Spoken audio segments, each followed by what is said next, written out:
Imagine the life of a woman who was simultaneously revered as a royal icon and shrouded in a veil of mystery. This was the reality of Empress Elisabeth of Austria. Known affectionately as Sisi, her story begins in Munich, Bavaria, in the year 1837.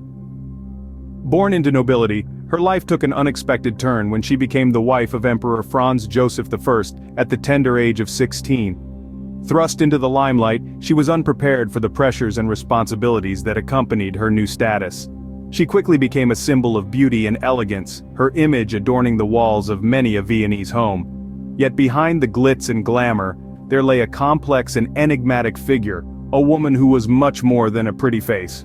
However, the life of Empress Elisabeth was not all glamour and glory, as you will soon discover. Behind the veil of her royal title, Empress Elisabeth was a prisoner in her own world. The Habsburg court, with its rigid protocols and stifling traditions, was a golden cage that Elizabeth found herself locked within. The court's exacting expectations were a constant source of stress, a burden that she was never quite able to shake off. Her relationship with her mother-in-law, Archduchess Sophie, was fraught with tension. Sophie was a firm believer in the old ways, in the necessity of tradition and protocol. Their differing views on how to live within the confines of royalty led to a strained relationship, adding another layer of complexity to Elizabeth's life. In response to these pressures, Elizabeth retreated into solitude, an escape where she could breathe.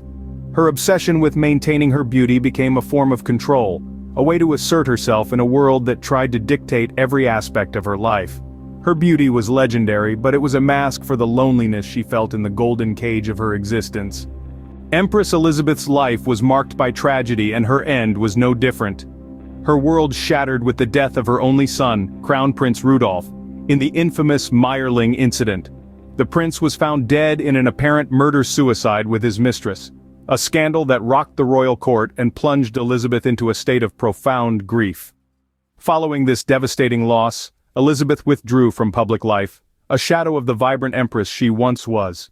Her days were filled with melancholy, her nights with dreams of her beloved son. She became a wanderer, traveling across Europe in search of solace that eluded her.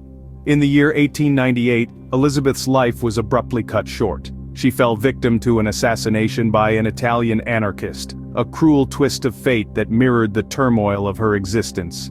Empress Elizabeth's death was as dramatic as her life, leaving behind a legacy that continues to intrigue us. Despite her tragic life, Empress Elizabeth left behind a lasting legacy. Known for her beauty, intellect, and eccentricity, her influence on Austrian culture and history extends far beyond her reign. She championed the Hungarian cause, becoming a symbol of unity and coexistence in a diverse empire. Her dedication to physical fitness and beauty, uncommon for women of her time, set a precedent that resonates today. Empress Elizabeth's life story has been immortalized in various forms of media. She's been portrayed in films, books, and the famous Sisi trilogy, captivating audiences with her enigmatic persona. These narratives present a rich tapestry of a woman navigating the complexities of power, love, and personal freedom. If your curiosity has been piqued and you want to delve deeper into the life of this remarkable woman, there's a free audiobook waiting for you. It's a riveting exploration of the lonely Empress's life, revealing the woman behind the crown. Empress Elisabeth of Austria remains a fascinating figure in history, her life a haunting blend of beauty and tragedy.